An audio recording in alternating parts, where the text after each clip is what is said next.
Coucou tout le monde. Aujourd'hui, j'espère que ça va pour tout le monde d'ailleurs, que votre journée est aussi jolie que la nôtre. C'est ironique, hein, on a de l'eau aujourd'hui, il fait vraiment pas beau du tout. Alors aujourd'hui, je vous fais une petite vidéo, comme je le dis depuis longtemps, j'avais dit que je le ferais, que j'en parlerais, j'ai jamais pris le temps de le faire, ou j'ai jamais eu le courage de le faire, j'ai envie de dire, où je vais vous parler de mon opération, de ma sleeve. Parce que je suis slivée, voilà, depuis maintenant 7 ans, je crois, 5 7 ans. Ouais, 7 ans, je pense, à peu près. 6 ans au moins sûr, hein, je me souviens plus trop bien, je crois que c'était en 2016. Mais ça fait tellement longtemps que voilà, je me souviens plus trop. Alors, cette vidéo, je vais la faire en deux parties. Il y aura une première partie où je vais vous parler du avant, du pourquoi j'ai fait ça et du comment ça s'est passé pour l'opération. Et une autre vidéo, je parlerai de l'opération et du après, des conséquences que ça a, des avantages, de tout ce qui vient après. Alors déjà, je vais essayer de vous poster les vidéos cette semaine, les deux cette semaine. Sur celle-ci, vous l'aurez soit ce soir, soit demain, on est mardi. Donc je pense que vous l'aurez sûrement que demain matin. Et l'autre, vous l'aurez sûrement en fin de semaine, genre vendredi ou samedi matin. Je sais pas trop, je vais voir comment je vais m'organiser pour vous publier tout ça. Alors, tout d'abord, je fais cette vidéo pour aider les personnes, enfin, rassurer les personnes qui hésitent encore à le faire. Mais je tiens pas à leur cacher des trucs juste pour leur dire fais-le parce que c'est la meilleure solution pour perdre du poids. Oui, c'est vrai, c'est la meilleure solution pour moi personnellement. C'est une des meilleures solutions pour perdre rapidement du poids et retrouver une vie normale, j'ai envie de dire, parce que toutes les personnes très costauds en obésité morbide, je dis bien en obésité morbide, qui me diront qu'ils assument pleinement et qu'ils sont heureux comme ça, c'est pas vrai. Enfin, je veux dire, faut arrêter de se mentir. Moi, pendant des années, j'ai menti à tout le monde. Pendant des années, je disais, moi, ça me convient, je suis bien comme ça, je vous emmerde. Enfin, voilà, je faisais ma rebelle. Mais pas du tout. Au fond, t'es pas bien. T'es très malheureux, tu fais les boutiques, tu trouves pas ce que tu veux. Tu vois que tout le monde porte des choses jolies et des choses qui sont dans l'air du temps. Et toi, t'es obligé de porter du noir, des trucs dégueulasses. Surtout que c'est con ce que je vais vous dire, mais à l'époque où j'étais en obésité morbide, je ne trouvais rien qui m'allait. Enfin, je trouvais rien de joli pour les filles costauds. C'était vieillot, c'était moche, c'était pas beau, c'était dégueulasse. Et aujourd'hui, on s'est modernisé, on a grandi, les magasins ont évolué et du coup, dans beaucoup de boutiques, on trouve des choses belles et des fois les mêmes choses que les filles très fines, mais en taille plus grande pour les filles costauds. Et ça, je trouve ça génial. Franchement, merci à ces magasins d'avoir grandi, d'avoir évolué et d'avoir plus de choix, même si je tiens quand même encore à dire que l'obésité morbide, c'est une maladie dangereuse. Faut arrêter de dire que l'obésité, c'est une maladie, enfin, que c'est pas une maladie, que c'est de la goinfrerie, que les gens sont gourmands, machin et tout. Non, c'est pas vrai. Alors, l'obésité, moi, pour ma part, c'était psychologique, c'est psychologique en fait. Dès que je suis sur les nerfs, dès que je suis agacée, dès qu'il y a quelque chose qui va pas dans ma vie, direct, je vais bouffer. C'est psychologique, c'est tout, ça se passe tout là-haut. Euh, pour moi, ça a été psychologique. Donc, du coup, le fait de perdre des kilos et de retrouver un corps normal m'a ralenti au niveau de la bouffe. Ça, c'est clair. Mais par contre, ça n'empêche pas que, même encore maintenant, psychologiquement, et ça, je vous en parlerai dans l'autre vidéo, psychologiquement, j'ai encore des problèmes avec la bouffe. Je le sais, hein, j'ai vraiment des problèmes avec la nourriture. J'ai des périodes d'anorexie où je vais rien bouffer parce que c'est comme ça. Je vais boire du café toute la journée. Et j'ai des périodes où je vais grignoter toute la journée. Alors, je vais pas forcément faire des grosses bouffes parce que faut savoir qu'avec la sleeve, t'es quand même très ralenti. Mais je vais grignoter toute la journée, quoi. Donc forcément, ça améliore pas l'état de santé et moralement, c'est fatigant d'avoir ces moments de... Voilà, puis le corps, il subit aussi, beaucoup. Après, moi, j'ai décidé de me faire opérer. D'ailleurs, je suis pas la seule dans ma famille, hein. J'ai une de mes tantes qui l'a fait. Il me semble pas que c'était une sleeve, je crois que c'était un bypass. Enfin bref, ça a réussi pour elle, ça a très très bien marché. Je suis contente pour elle. Bravo Tata. Franchement, beau parcours. Hein. Beau parcours parce que je vais dire à 26, 27 ans, c'est dur déjà, mais quand t'as passé la cinquantaine, je pense que c'est beaucoup, beaucoup, beaucoup plus difficile derrière. C'est très compliqué derrière, donc félicitations, vraiment. Alors après, moi j'ai décidé de le faire parce que oui, j'étais arrivée à un point... j'ai une équipice, super. Ça, c'est parce qu'il fait froid. Moi j'étais arrivée à un point où j'étais pas bien. J'étais pas bien. J'ai toujours été un peu ronde, aussi loin que mes souvenirs reviennent. J'ai toujours été un peu ronde. Quand j'avais 15 ans, il me semble, j'avais demandé de l'aide à mes parents en leur disant que je voulais voir un médecin pour enfin, voir comment on pouvait changer mon alimentation. Et la seule chose qu'on m'a répondu, c'est bah, t'as qu'à moins bouffer. Moi, je mangeais ce qu'on me donnait à la maison, hein. Donc t'as qu'à moins bouffer. Bon, bref, sans commentaire. Euh, Derrière, j'ai continué à manger, à pas faire attention. J'ai eu une vie qui a fait que, voilà, à l'époque, je me suis mis très tôt en ménage avec quelqu'un, j'avais 17 ans. Et chez cette personne, on mangeait enfin moi, chose que je n'avais jamais eu chez moi quand même, faut le savoir. On mangeait des bonbons devant la télé, on mangeait tout ce que j'avais jamais eu, tout ce qui m'avait été interdit jusqu'à maintenant, j'avais le droit de le faire chez ces gens-là. Et encore mieux, c'est eux qui m'achetaient les choses pour le faire. Donc forcément, voilà, je me suis un peu lâchée. Alors, c'est pas une excuse, c'est pas bien. C'est pas bien du tout, d'ailleurs. Mais c'était plus fort que moi, quoi. En plus, j'avais plus personne pour vraiment me surveiller. Donc, je faisais ce que je voulais. J'ai pris beaucoup de poids à cette époque. Et puis après, j'ai travaillé en usine où c'était très physique. Et du coup, j'ai quand même perdu du poids. Sauf que bah, les années sont passées. Et puis, je me suis séparée. Et puis, j'ai eu mon nouveau conjoint. Et puis, j'ai travaillé dans d'autres usines où c'était moins physique. Et j'ai repris beaucoup de poids. La grossesse à ma fille, ça a été très compliqué. Avec Flora, on a failli mourir toutes les deux parce que j'étais en obésité. C'était de ma faute. Elle est née avant terme. C'était très dur, une période très très dure. J'ai essayé après de perdre des kilos, ce qui m'avait dit, t'auras pas de deuxième enfant si t'as pas perdu 30 kilos.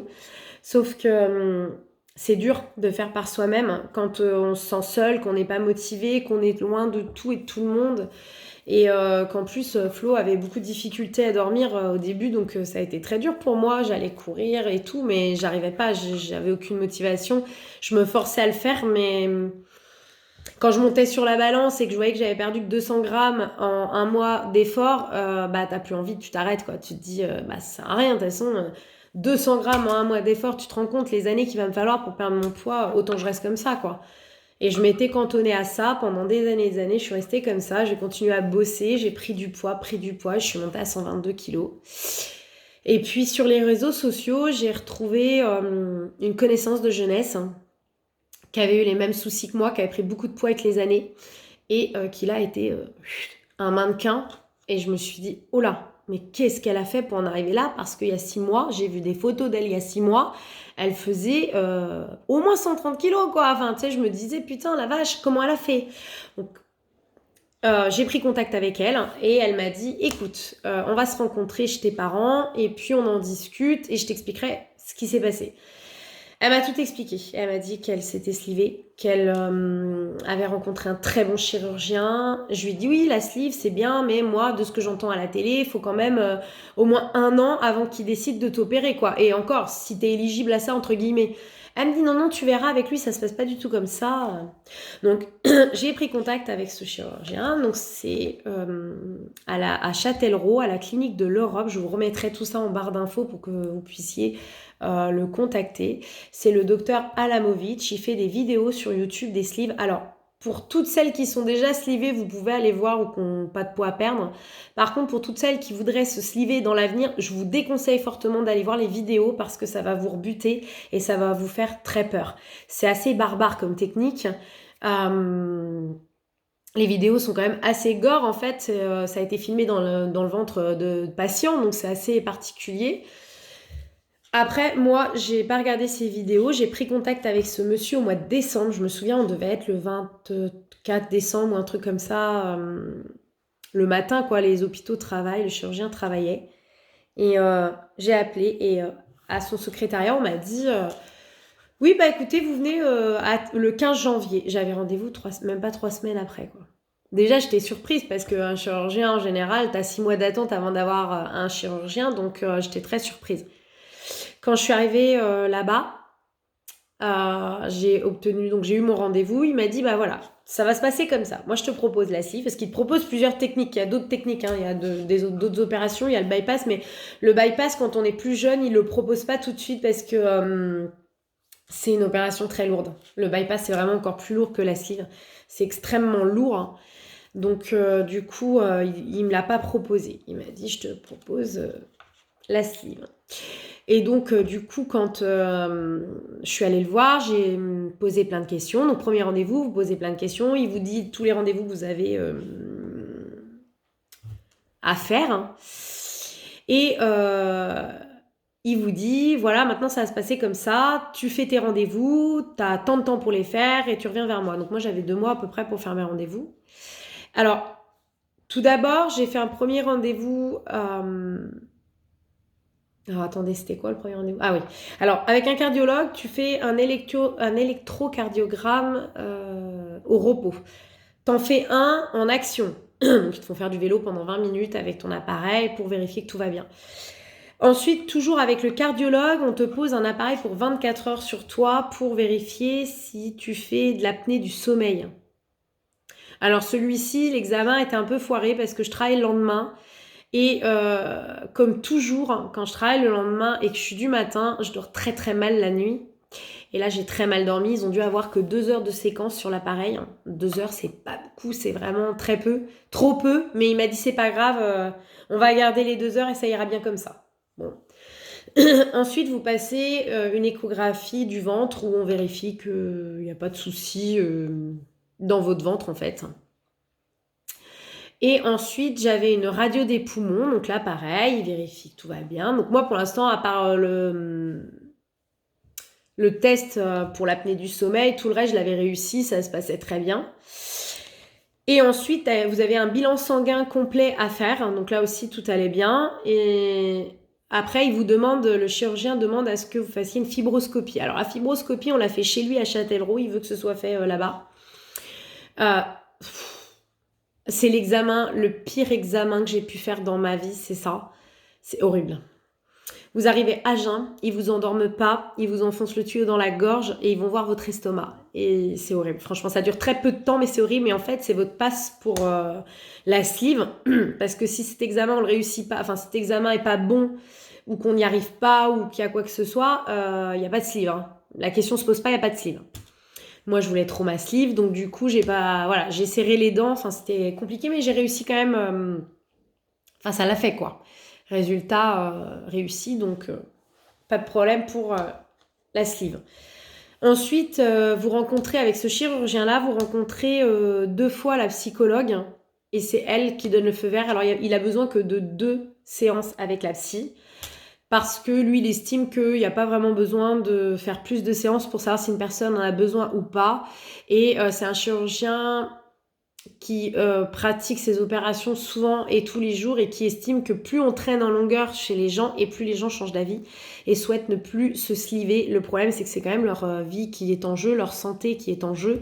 Et pour lui, donc, il n'y a pas à traîner. Une personne qui a envie, il faut le faire tout de suite, quoi.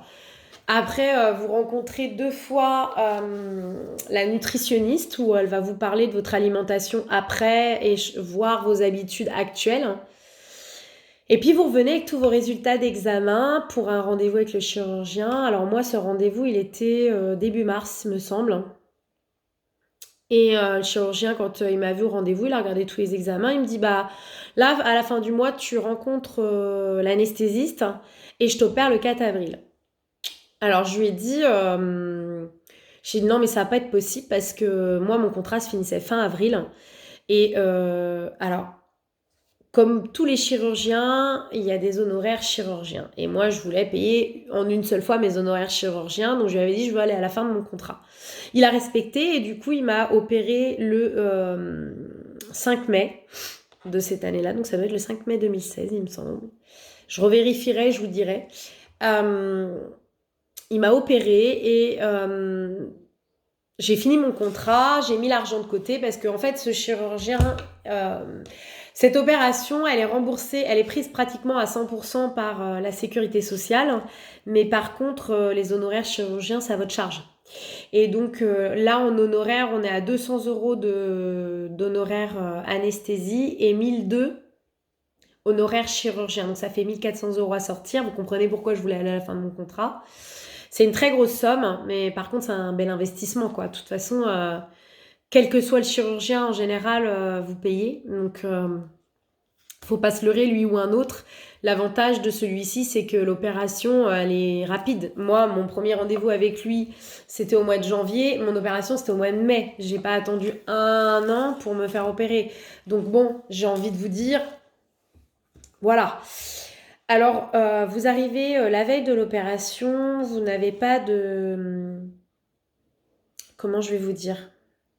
De repas particulier. Enfin, si, vous avez un repas soupe, en fait. Il n'y a pas de repas fort. Vous n'avez pas de régime particulier à faire. Je sais qu'il y a certains chirurgiens qui imposent un régime yaourt ou une diète une semaine avant l'opération. Là, pas du tout. Vous arrivez comme ça, on vous donne un repas simple le soir.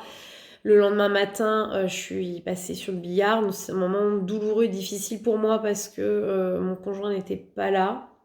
Il était rentré à la maison et il n'allait pas revenir avant après l'opération, quoi. Donc du coup, c'était très dur de monter au bloc comme ça. Ça l'a... Enfin, j'y suis allée, hein, de toute façon, pas le choix. Après, dans le bloc opératoire, j'avais très envie de tout arrêter. Psychologiquement, je me sentais plus très prête à le faire, mais la machine était lancée, donc pas le choix. Quand c'est lancé, c'est lancé. Et donc, du coup, je me suis fait opérer. Alors, l'opération s'est bien passée. Ça s'est bien passé.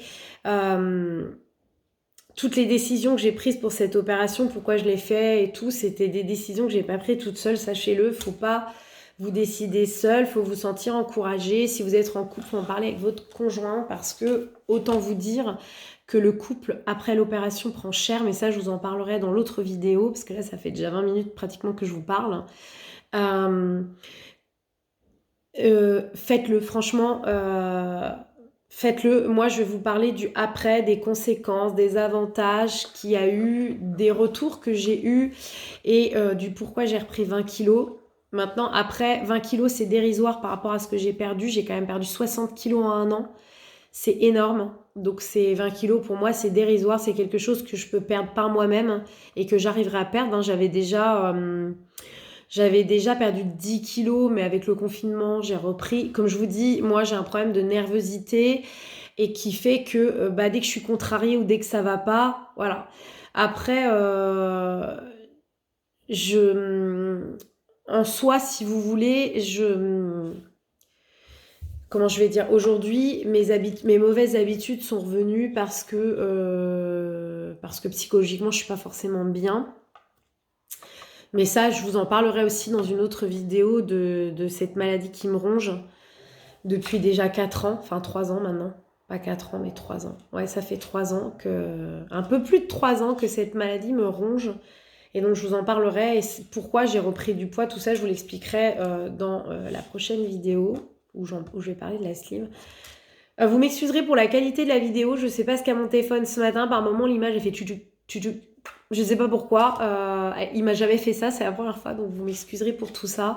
Après, pour toutes les personnes qui ont des questions à poser par rapport à mon poids avant, par rapport à ma vie, tout ça, j'ai pris ces décisions aussi parce que je prenais de la ventoline tout le temps, que j'étais essoufflée quand je montais les escaliers, que je peinais à m'occuper de ma fille, que c'était dur au quotidien, que j'en avais marre de porter toujours ces mêmes vêtements pas beaux, noirs et ternes que je portais. Aujourd'hui, j'assume, je porte des couleurs.